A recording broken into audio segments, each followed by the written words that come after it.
Bem, vamos começar.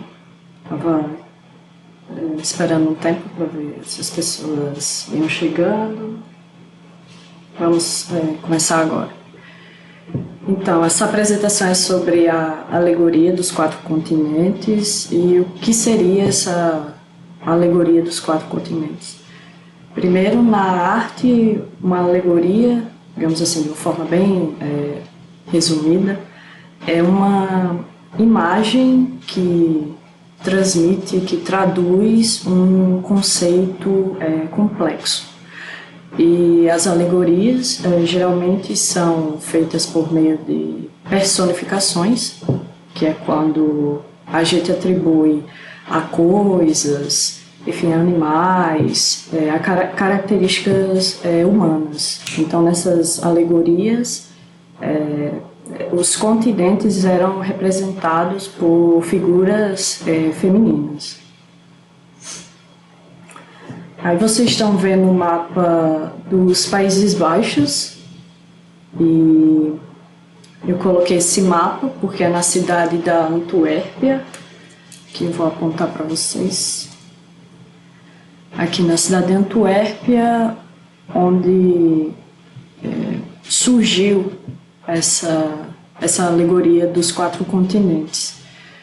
E a Antuérpia é uma cidade portuária e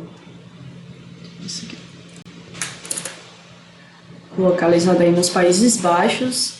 Existe essa divisão que é importante entender, essa parte roxa era a República Holandesa e essa parte mais bege, amarelada, era a região conhecida como Flandres, que era a Holanda espanhola. É a Holanda que estava sob o domínio do rei da Espanha, Filipe II. E por Antuérpia ser uma cidade portuária, muitos comerciantes e estrangeiros passavam por lá. Então, eles eram familiarizados com esse conceito do exótico, né? Coisas que vinham de outros países, de rotas estrangeiras para a Europa. E também a aristocracia, enfim, os reis tinham muito dinheiro e eles conseguiam com que pagar os artistas para que eles produzissem com materiais de alta qualidade.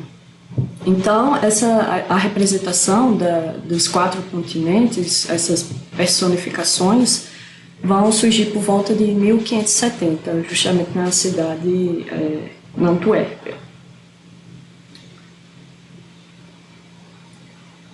Bem, e parte dessa alegoria, elas tinham referências nesses livros, nesses tratados dos viajantes, né?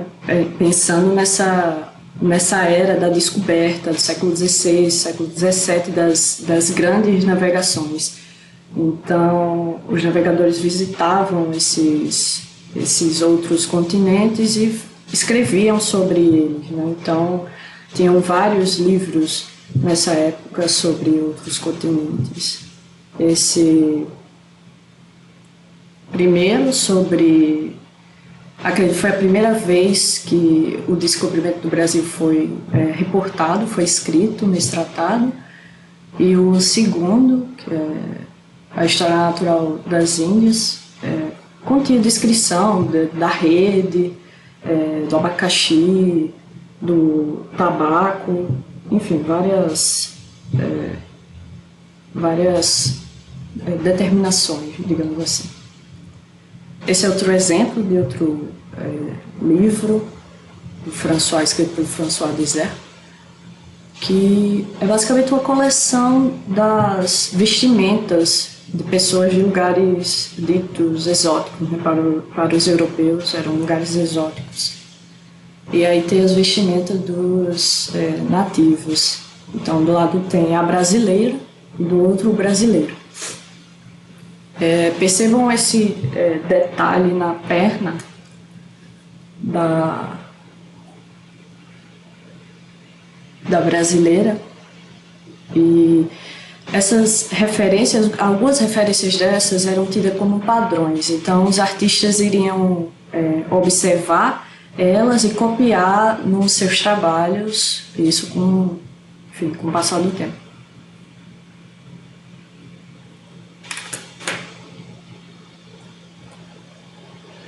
E aqui, essa gravura que é bastante conhecida, a Alegoria da América, que foi desenhada pelo Jan van der Straat, conhecido como Estradanos, e feita a gravura posteriormente pelo Theodor Gale. E vocês percebem, tem a América, a personificação da América, tem o mesmo adereço na perna do que desse tratado aqui, de 1562. E esse aqui, essa gravura feita em 1600. Então, esses livros dos viajantes eram tidos como referência para fazer essas gravuras.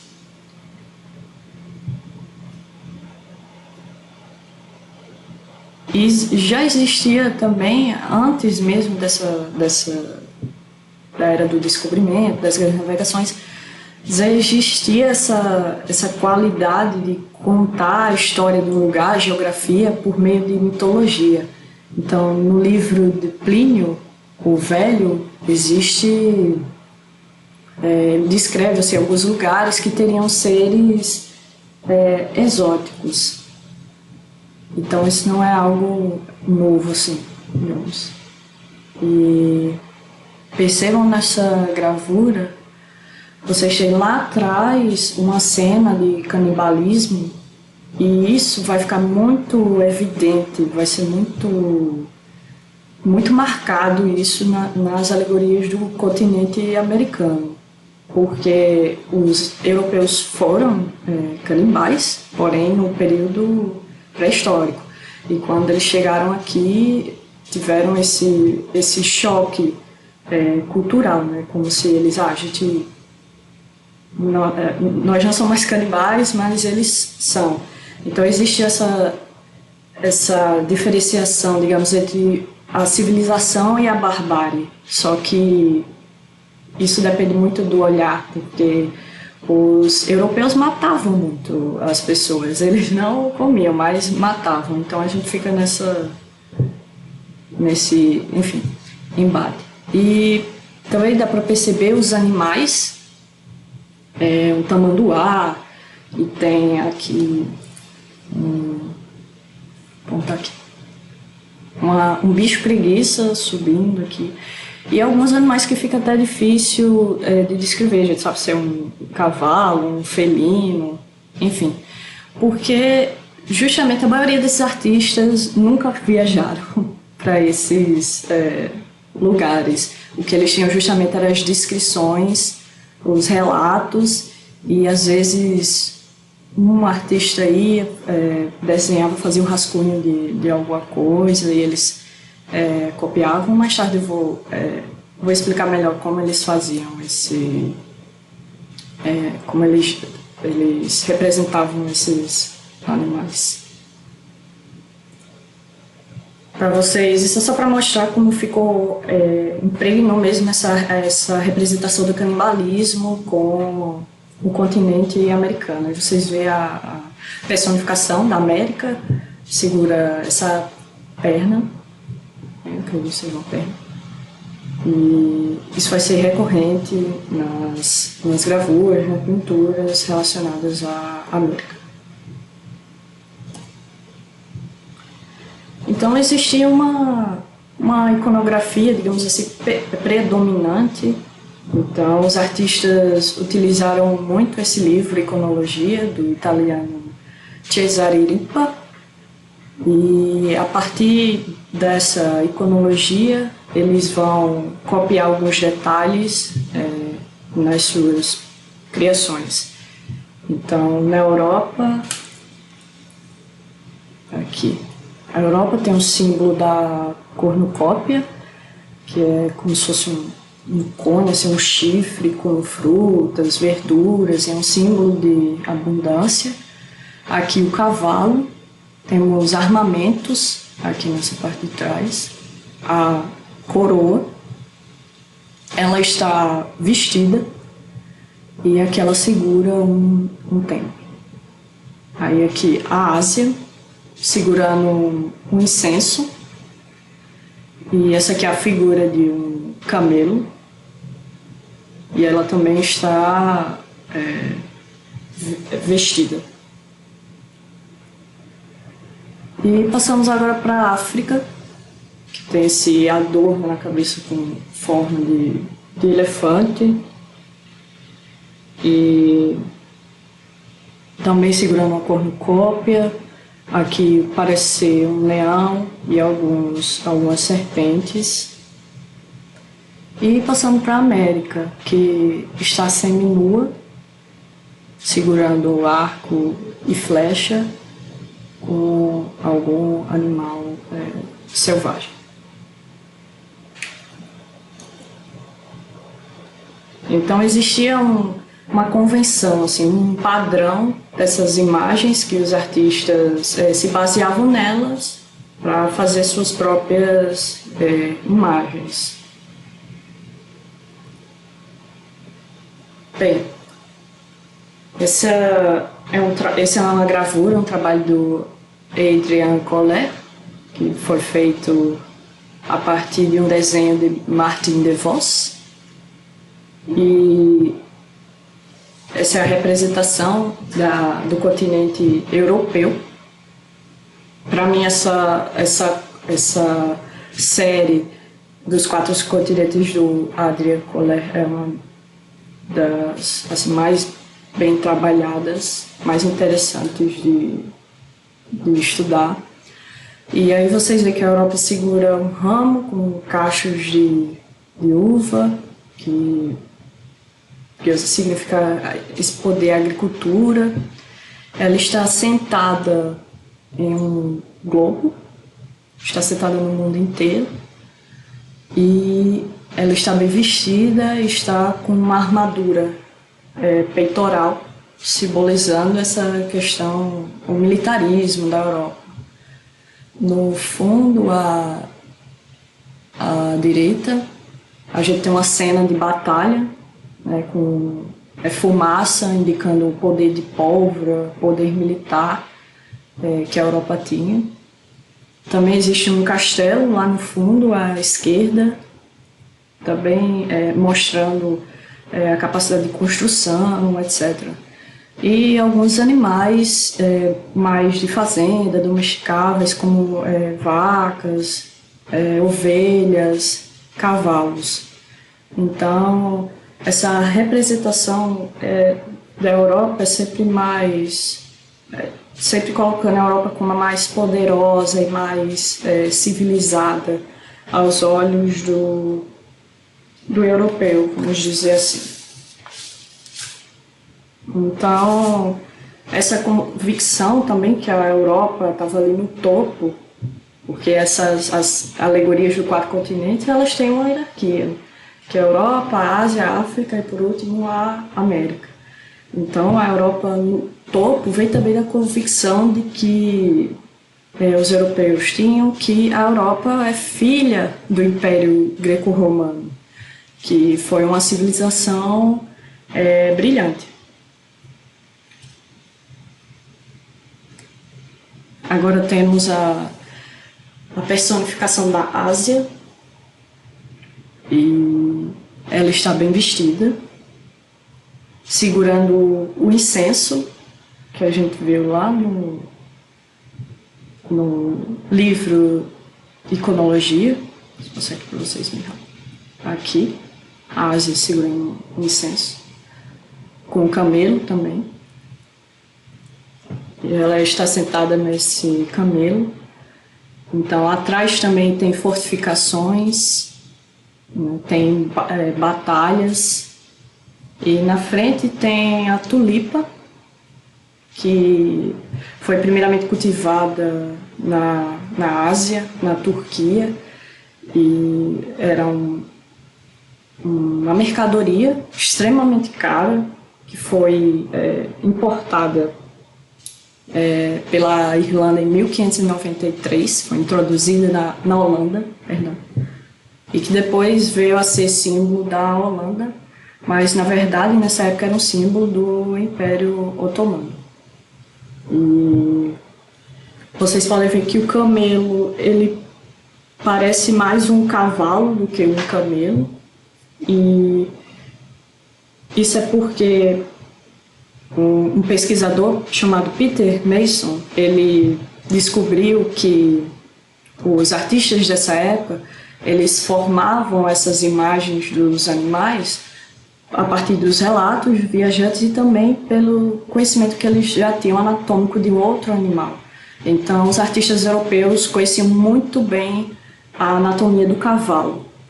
Então, aí ele vai fazer um pouco, misturar relato, imaginação e o que ele já tinha na bagagem dele para formar essa criatura, já que ele nunca tinha visto esse animal.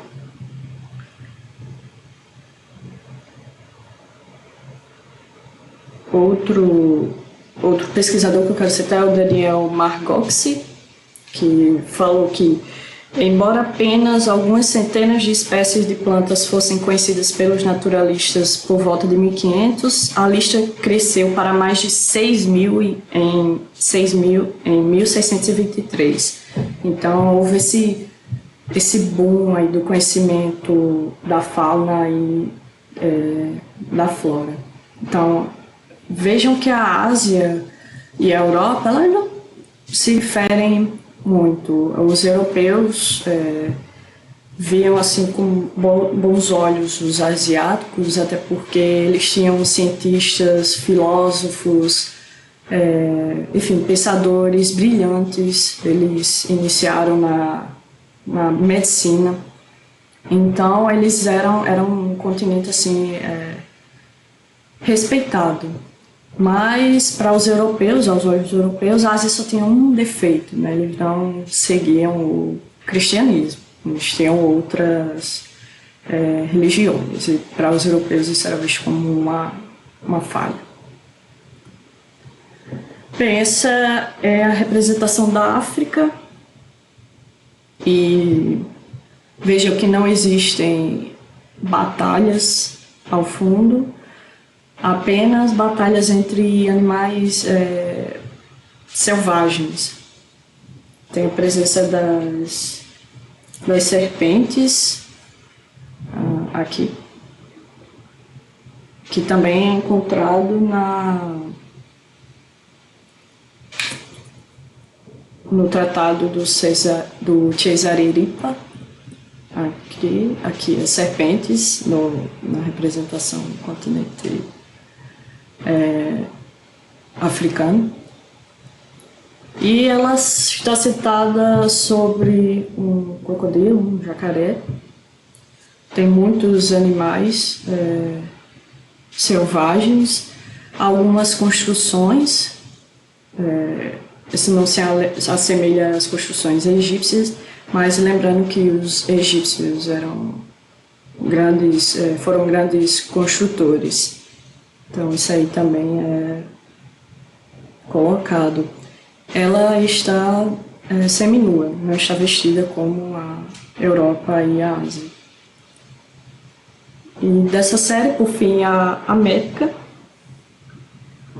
que está sentado em cima de um tatu segurando arco e flecha e outro armamento. Então é interessante notar novamente a cena de canibalismo, uma parte do corpo ali sendo cozinhado na fogueira, e essa cena vai se repetir em várias gravuras dos 4 continentes. Veja a cena de batalha ao fundo, é uma batalha entre os europeus e os nativos. Os europeus estão vestidos, têm poder de fogo, armas, pólvoras, enfim. E os nativos estão nus e lutam apenas com machadinhos, vamos assim. E também a América está seminua, né? Esse nu pode significar o que os europeus chamavam de primitivo, mas também pode significar inocência. Porque quando os europeus chegaram nas Américas, existiam como é que posso dizer, aquela vontade de que ali tivesse um novo Éden, né? Então as pessoas já estavam nuas ali, os europeus já eram vestidos. Então tem essa questão tanto do primitivo, mas também da inocência. Outra coisa é que não tem construções, só algumas cabanas muito simples, o que ele não levou em consideração as construções das grandes civilizações como a Azteca, por exemplo.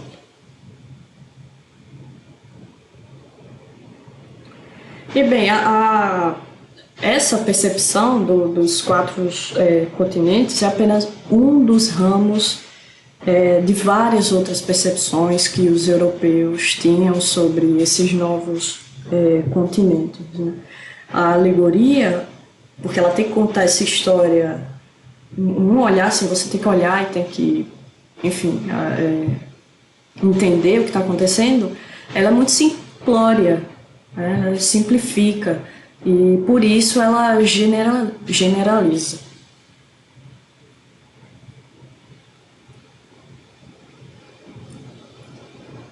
Bem, essa é a série dos quatro continentes pelo artista Jan van Kessel. E essa série está na Pinacoteca, na Alemanha, Munique. E existe outra série dessa, feita por Jan van Kessel, que está no Museu do Prado, na Espanha. Porém, ela está incompleta, só está com esses quadrados menores, esses quadros menores ao redor, faltando as imagens centrais. Então, hoje eu vou me ater a essa série que está na Pinacoteca de Munique. E também vou me ater só aos pratos centrais, essas imagens centrais. Ao redor são representações das capitais, digamos assim, da fauna e flora que tinha nessas cidades. Então ele produziu essas 16 miniaturas periféricas e essas pinturas centrais em cobre em óleo sobre cobre, eu falo ao contrário.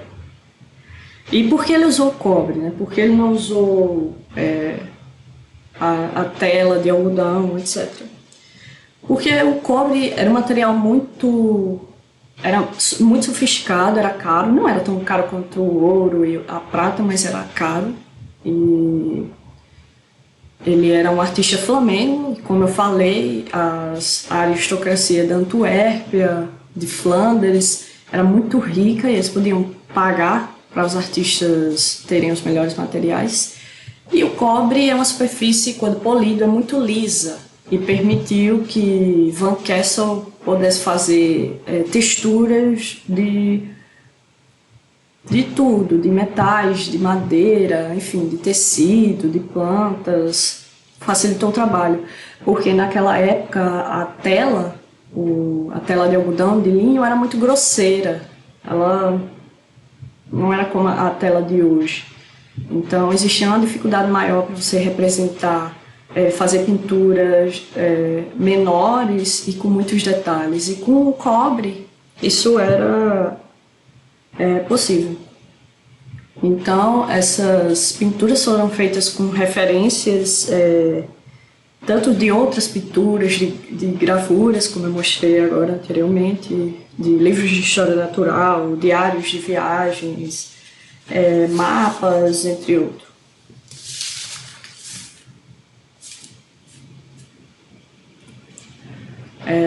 Esse é um mapa da África. E eu coloquei aqui só para vocês notarem a semelhança como Van Kessel agrupou o trabalho dele.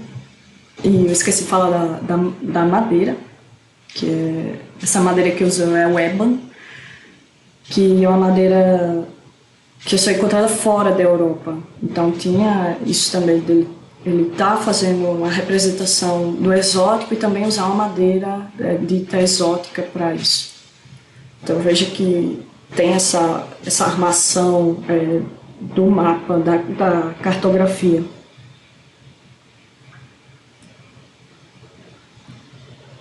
Bem, essa é a representação da Europa por Jan van Kessel. E a pesquisadora, que é a maior pesquisadora em Van Kessel, que é a Nadia Bard, ela disse no trabalho dela que Van Kessel não tinha a intenção de que essas pinturas fossem uma enciclopédia visual. Né? Tinha muita questão da imaginação, da liberdade do artista.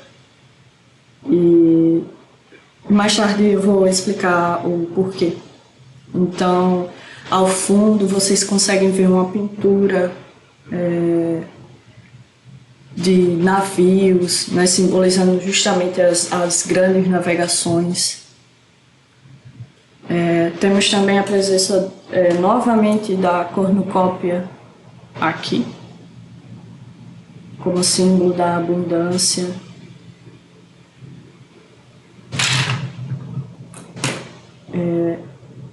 Embaixo temos representações de jogos, tem cartas, enfim, moedas, tem drinks. E ao fundo, à esquerda, tem uma fortificação, né, mostrando esse lado da construção. À direita tem armaduras de metais, enfim, cavaleiro, tem o globo, o mapa. E embaixo tem o livro do Plínio Velho, que é a História Natural de Plínio Velho, que muitas dessas alegorias eram baseadas nesse livro, que ele classificou e descreveu vários materiais. Digamos assim, existia uma hierarquia de materiais. Também Van Kessel assina, bota a assinatura do seu nome com o formato de insetos e, enfim, outros animais.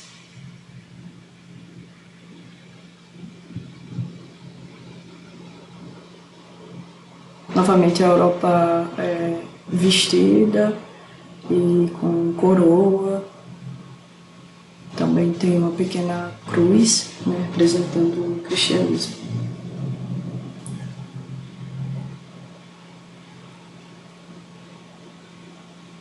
Bem, essa é a Ásia, representação da Ásia de Van Kessel. E ela também está vestida, como vocês podem ver.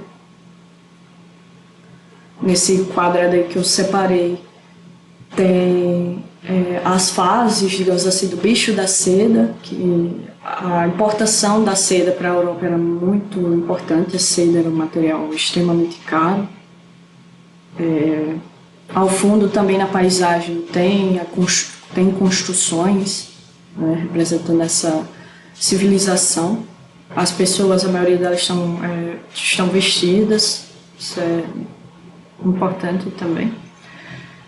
E ao fundo tem uma estátua de Buda.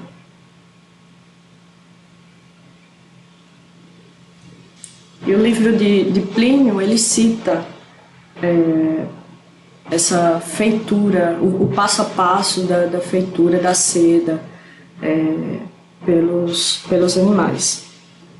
Então ele tem uma descrição dos insetos, né, desse material que ele produz.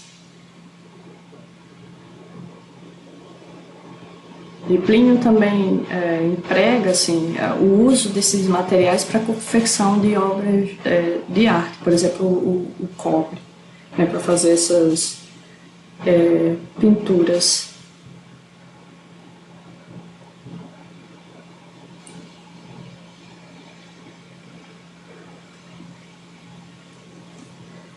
Aqui temos a África, E eu destaquei o coral, esse coral vermelho, que também é citado na história natural do Plínio Velho, e que ele diz que o coral mais valioso é o coral mais vermelho, mais ramificado.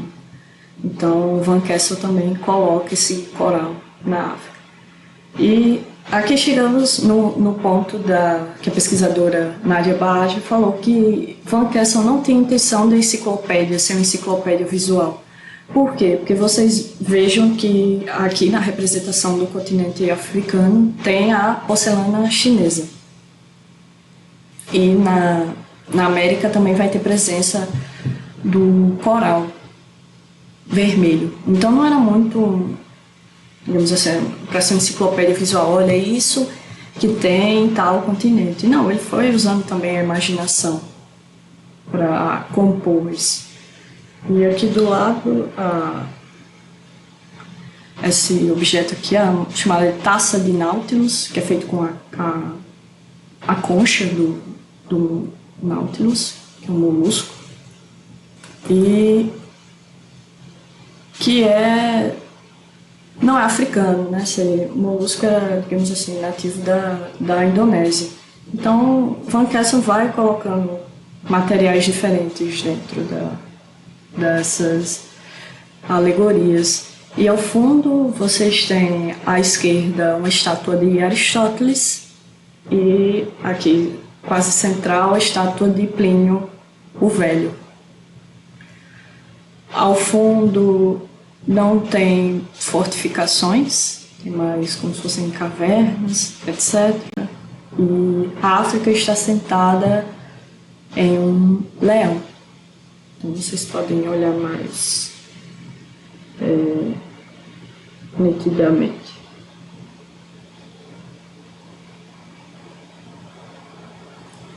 E por último, a América, feita por Jan Van Kessel. E vejam que eles estão seminus, diferente das outras personificações. Bem lá atrás do forte na paisagem tem um forte, uma fortificação. E percebam que tem muitos animais marinhos, né? Isso aqui aqui tem um tamanduá, vou tirar aqui para vocês verem. E aqui ao fundo tem como se fossem bandejas, panelas de metais. E isso é muito importante nessas pinturas, nessas representações ou gravuras. O europeu se afirmava assim, dizendo, eles têm cobre, mas só o que eles conseguem fazer com cobre é um colar, uma coisa assim bem simplória. Olha o que a gente consegue fazer com cobre, uma obra de arte. Então esse também era um jeito do europeu se distanciar dos outros continentes. E também, só a partir desse descobrimento, né, dos outros continentes, não de todos, mas só mais 3, os europeus puderam, digamos assim, se configurar como Europa, porque você só pode saber o que você é a partir do que você não é. Então essa visão do outro foi muito importante para consolidar a Europa, a visão dos outros continentes foi muito importante para os europeus. E também existia comparação constante, tanto da fauna quanto da flora. Eles comparavam, né, os animais que tinham aqui nas Américas e os que tinham na Europa. Plínio dedicou quase um capítulo inteiro, um livro inteiro para o uso do cobre na sua história natural. E ele enfatiza, né, o cobre na produção de arte, né, na gravura e na pintura.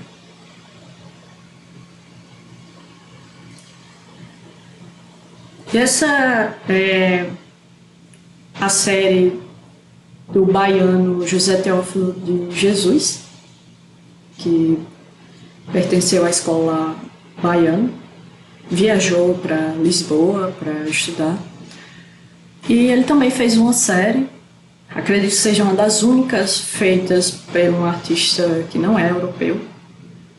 E eu achei muito interessante essa série porque eu esperava algo mais, um olhar mais, digamos, nativo dos 4 continentes, mas ele seguiu esse padrão, né? A Europa no topo e a América lá no final, na base.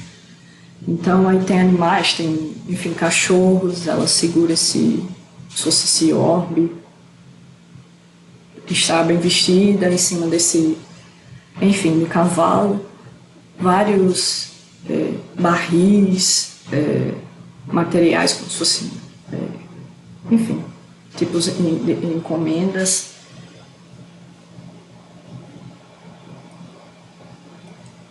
Essa é a Ásia. Vejam aí a figura do camelo, já está mais parecida com um camelo do que a gravura do Adrian Coller. Então isso aí foi quase 200 anos depois. Vejam que a alegoria dos 4 continentes foi muito popular. Ela durou basicamente 230 anos, até 1800, era muito popular. E depois, mesmo de deixar de ser popular, os artistas fizeram a alegoria dos 5 continentes, incluindo a Oceania, que foi descoberta. Então aí vocês têm a tecelagem do camelo, tem o leão, enfim, mais reconhecível agora essas figuras. A África tem essa sentada no elefante, que tem esse tecido bem ornamentado.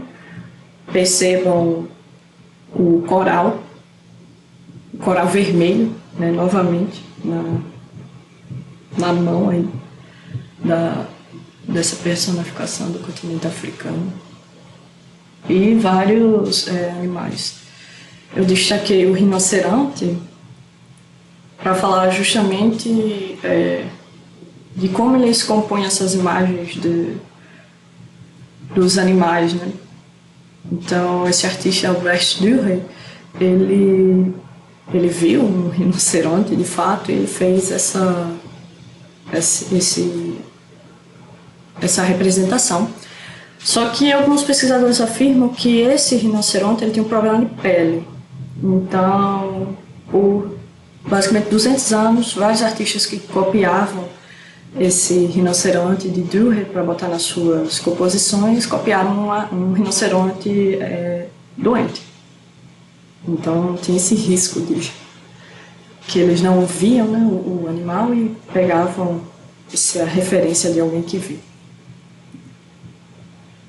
Mas esse, no caso, não parece estar doente.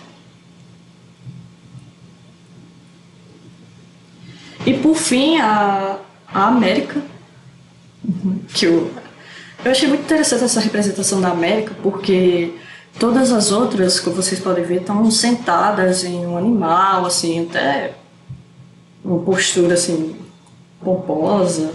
E a América está sentada numa caixa, pronta para ser exportada. Isso me chamou muita atenção, justamente foi um artista brasileiro que pintou.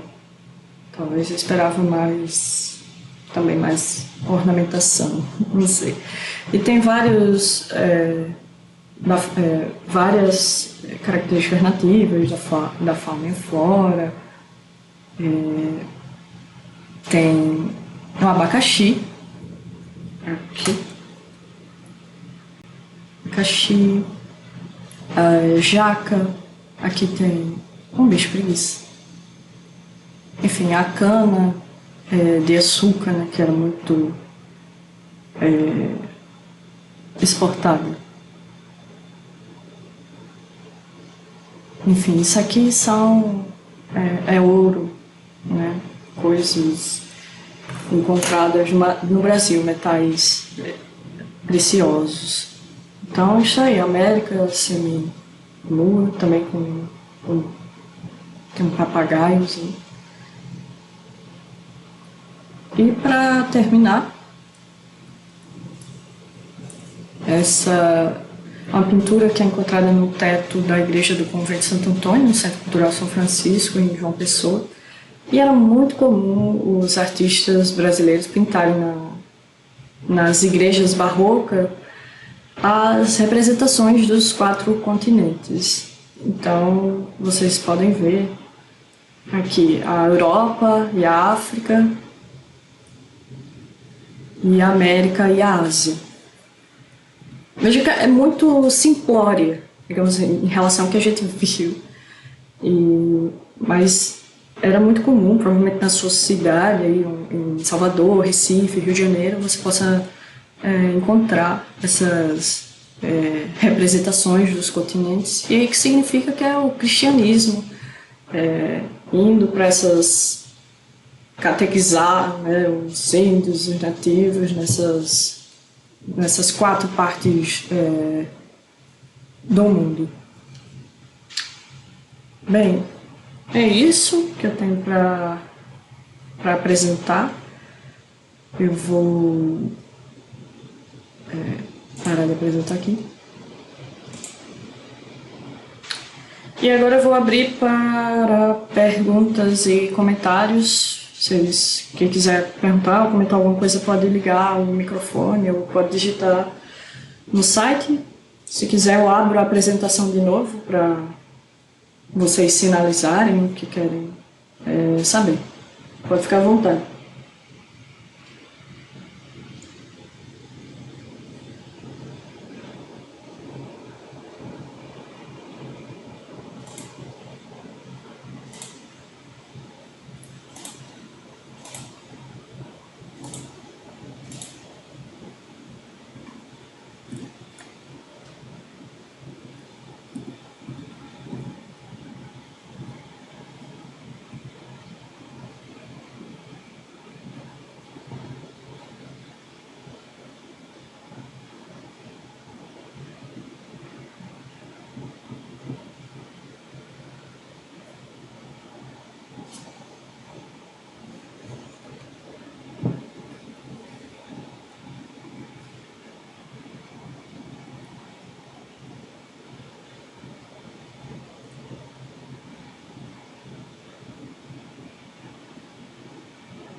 O que é atribuído a esta evolução nas pinturas? Aqui você fala evolução em relação à hierarquia ou essa evolução da representação nas pinturas?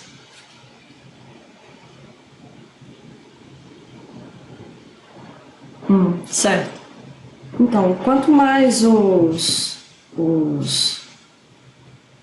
europeus iam tendo conhecimento dos continentes, mais produto eles iam tendo daquilo, né? Produto que eu falo mais relatos, artistas poderiam viajar para, digamos assim, desenhar de fato, observando esses animais, sem precisar de referência de outras pessoas.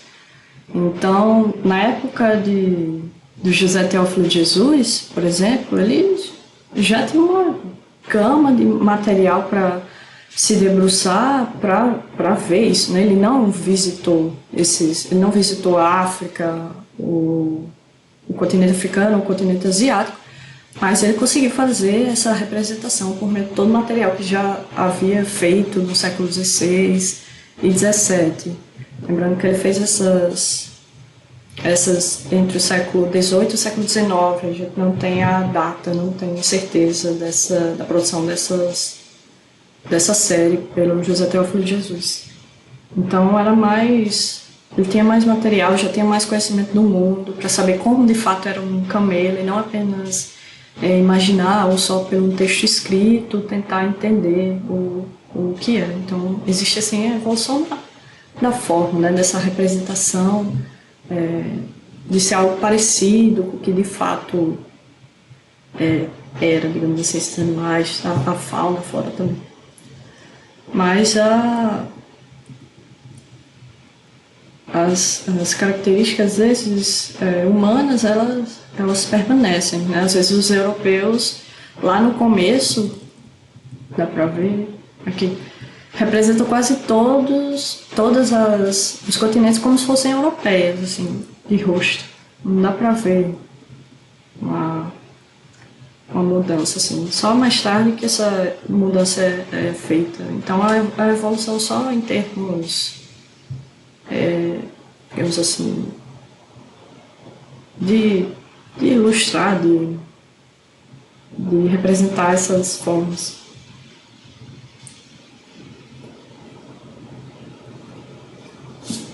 Estou vendo aqui mais perguntas. Sim, a evolução viria então do próprio conhecimento do mundo, do próprio de recursos também, né, dos artistas. Porque esses livros de viajantes era só acessível à classe alta, né? As pessoas pobres não tinham, não sabiam ler, né? Não sabiam ler e não tinham acesso a esse material. Então, por meio do aristocrata, que encomenda essas pinturas ao artista, o artista tem acesso a esses materiais, a esses relatos.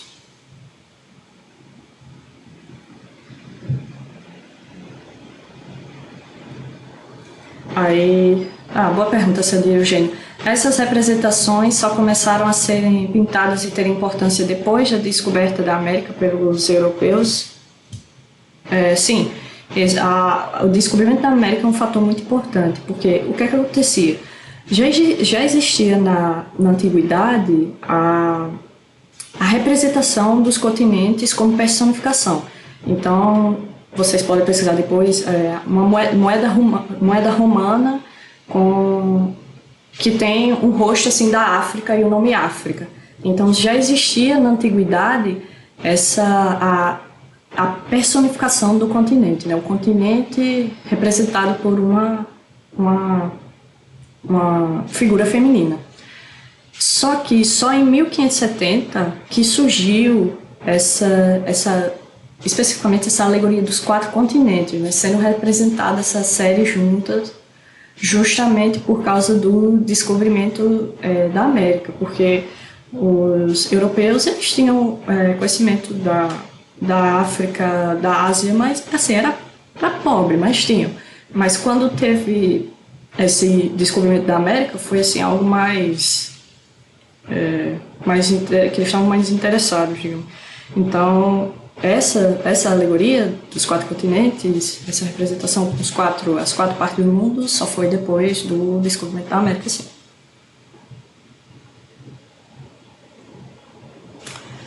Sim, Roberto está falando que na última obra que eu mostrei, do José Teófilo, não tem uma representação referente ao canibalismo. Isso eu acho que pode ser por 2 fatores. Eu acho que não vai ser pelo primeiro, que é porque ele era brasileiro. Eu acho que não é por isso, mas eu acho que é porque na época dele, século XVIII, XIX, a maioria dos nativos, dos índios que tinham essa prática de canibalismo, já tinham sido catequizados e já tinha se distinguido essa prática. Então, talvez seja por essas 2 coisas que não tem, né? Ele não achou interessante colocar essa referência ao canibalismo.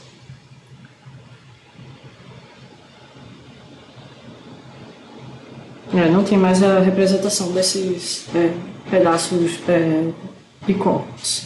A única diferença aí é que ela não está em cima de um animal, né?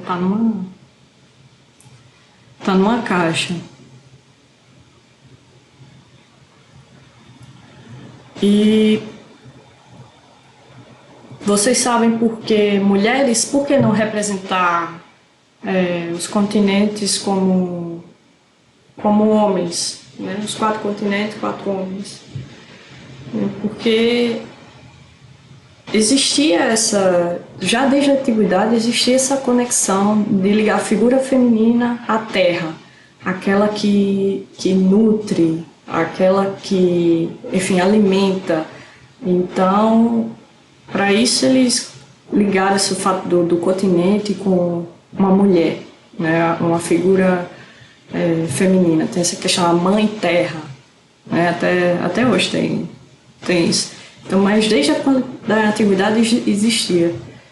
Tanto é que eu falei da moeda, né? Com o rosto da África, com o nome África, no Império Romano.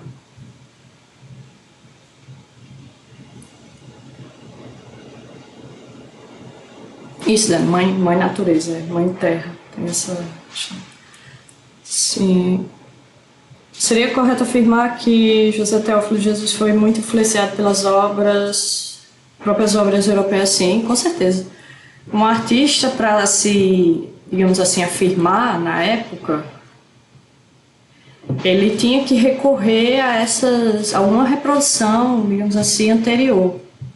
Ele não é hoje, né, que você ser, digamos assim, totalmente original é que faz um bom artista. Não, antes você tinha que seguir aqueles padrões. E eu acho até pelo fato dele ser brasileiro, tinha essa questão dos europeus desvalorizarem também as pinturas que eram feitas aqui, etc. Então, eu acho. E ele também estudou em Lisboa, né? Estudou na Europa. Então, o projeto, né, de pintura do século XVIII, XIX era um projeto europeu. Então, você tinha que pintar, digamos assim, igual um europeu. Pintava, não podia ser algo muito diferente, digamos assim, do que existia, desse padrão de representações, enfim, de pinturas. E principalmente dos 4 continentes, né, que era já algo muito batido, que você tinha que seguir aqui.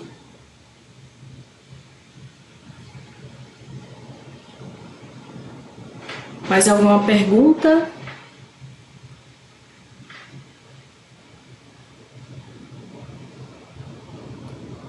Bem, se ninguém tiver mais perguntas, eu vou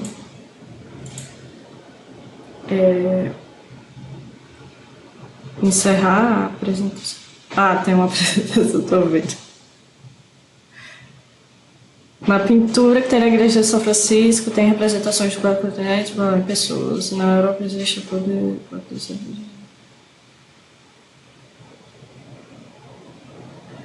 É mais aquilo que eu falei, Eugênio, dessa expansão do cristianismo pelos 4 cantos do mundo, né?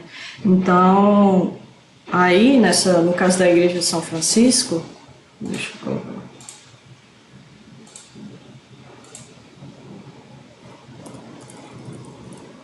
Aqui. Justamente tendo essa representação que o cristianismo está atuando nesses 4 nos 4 continentes, né, que tem esse poder, digamos assim, de expansão, até de catequização. Então é mais por isso.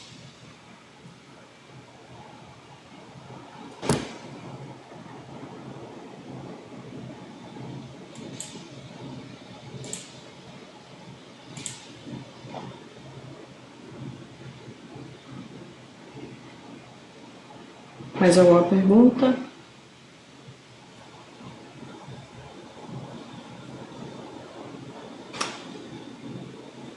Bem, eu agradeço a todos vocês que participaram. É sempre bom estar compartilhando coisas que geralmente outras pessoas não têm acesso, porque é um tema muito acadêmico, de história da arte, que não é, enfim, não é muito compartilhado. É sempre bom fazer essas apresentações e responder as perguntas de vocês. Agradeço pela presença e é isto.